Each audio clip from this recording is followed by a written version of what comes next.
생각보다 알려지지 않은 중요한 식단과 식습관 상식 9가지입니다. 현대인들이 겪는 많은 질환들은 생활습관에서 비롯된 것이 많기 때문에 예방을 위해서는 사전에 생활습관을 올바르게 바로잡는 것이 가장 좋습니다. 그 중에서도 식단과 식습관을 조절하면 대부분의 질병을 예방할 수 있다고 알려져 있습니다. 그러나 의외로 많은 사람들이 올바른 식습관에 대해 잘못된 정보를 가지고 있는 것 같습니다. 정확한 식습관을 알고 실천한다면 건강한 삶을 영위하는 데 도움이 될 것입니다. 첫 번째 상식은 탄수화물이 살이 찌는 주된 원인이라는 점입니다. 실제로 살이 찌는 주된 원인은 육류나 지방 같은 것이 아니라 탄수화물입니다. 기름을 많이 사용하여 조리한 고기나 생선을 먹어도 살이 찌지 않지만 밥을 먹으면 쉽게 살이 찌는 이유는 탄수화물 때문입니다. 따라서 비만과 다양한 질병을 예방하기 위해서는 설탕이 포함된 과자나 탄산음료뿐만 아니라 밥,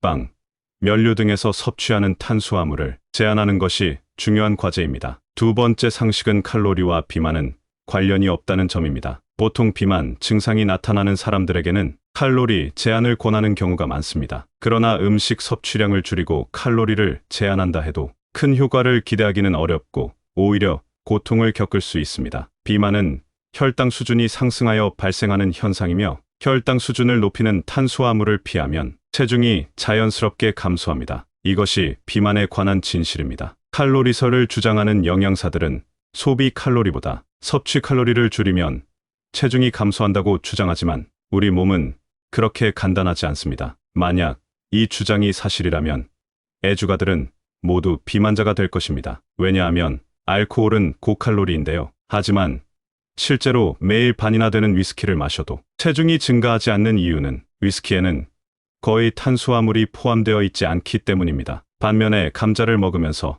대량의 맥주를 마시는 사람들이 체중이 증가하는 이유는 감자와 맥주 모두 탄수화물이 풍부하기 때문입니다. 세 번째 상식은 지방은 먹어도 살찌지 않는다는 점입니다. 비만의 원인은 혈당 수준을 올리는 탄수화물입니다. 따라서 기름을 사용한 조리나 지방이 많은 육류와 생선을 먹는다고 해서 그것이 직접적으로 몸에 지방이 되지는 않습니다. 오히려 소화 및 흡수 과정을 거쳐 분해되고 합성되어 새로운 물질로 변화합니다. 게다가 지방은 많이 섭취하면 변으로 배출되어 몸속에 잔류하지 않는 반면 탄수화물은 100%가 몸속에 흡수됩니다. 우리 몸의 세포막은 지방으로 구성되어 있어서 질 좋은 기름을 섭취하는 것은 매우 중요합니다. 따라서 지방을 먹으면 살이 찐다는 것은 오해를 버려야 합니다. 네 번째 상식은 콜레스테롤 수치는 식사로 바뀌지 않는다는 점입니다. 콜레스테롤에는 여러 가지 유형이 있습니다. 좋은 콜레스테롤과 나쁜 콜레스테롤뿐만 아니라 산화 LDL과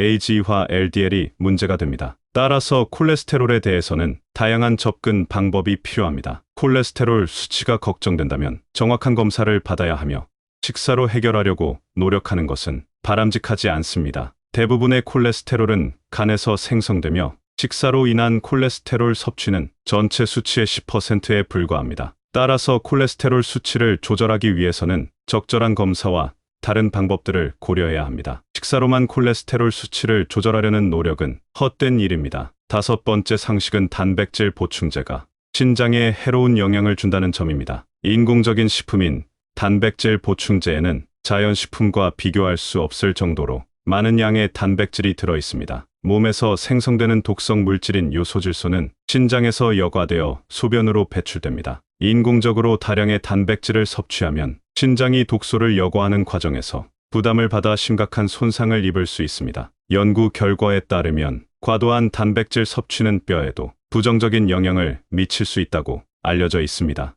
여섯 번째 상식은 조금씩 자주 먹어야 살찌지 않는다는 점입니다. 같은 양의 음식을 한 번에 모아 먹는 것보다 조금씩 자주 먹는 것이 체중 증가를 막을 수 있습니다. 하루 3끼 식사가 이상적이라 말하지만 사실은 5끼나 6끼로 분할하여 섭취하는 것이 더 좋습니다. 중요한 것은 공복 상태에서 과도한 탄수화물을 섭취하지 않는 것입니다. 배가 고프다고 해서 라면 같은 탄수화물을 과도하게 섭취하는 것은 매우 좋지 않습니다. 배가 고프게 느껴질 때는 적절한 양의 음식을 섭취하여 혈당 수준이 지나치게 올라가지 않도록 조절하는 것이 중요합니다. 일곱 번째 상식은 과일을 많이 먹으면 살찐다는 점입니다. 과일에는 비타민과 미네랄이 풍부하지만 동시에 과당이라는 탄수화물이 들어 있습니다. 인간의 몸은 주로 포도당을 에너지원으로 활용하므로 과당은 에너지원이 아니라 지방으로 전환되어 몸에 저장됩니다. 과일을 많이 먹으면 과당을 과다하게 섭취하므로 살이 찌기 쉬운 요소입니다. 과일을 좋아한다면 아침 식사 마지막에 천천히 씹어서 적은 양을 섭취하는 것이 좋습니다. 아침에 일어나자마자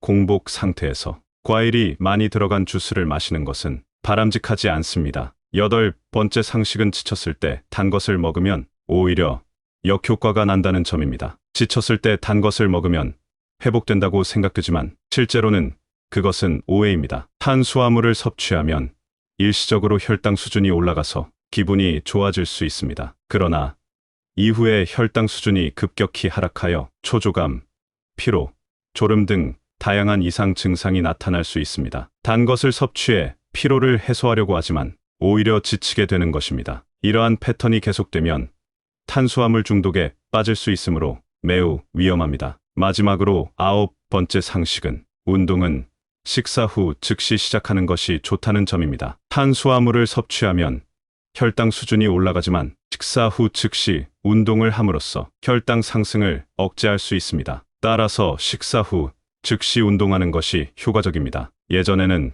공복 상태에서 운동하면 지방이 탄다는 말도 있었지만 공복일 때 운동하면 이후 배고픔을 느끼며 과식하는 경향이 생기고 혈당 수준이 급격히 상승하여 체중이 증가할 수 있습니다. 탄수화물을 많이 섭취한 경우 식사 후 즉시 운동하여 혈당 수준을 조절하면 비만을 효과적으로 예방할 수 있습니다. 이 경우 뛰어다니기뿐만 아니라 실내에서 스쿼트나 스트레칭과 같은 간단한 동작으로도 충분합니다. 이상 올바른 식사에 대한 아주 중요한 상식 9가지를 알아보았습니다. 구독과 좋아요는 영상 제작에 큰 힘이 됩니다.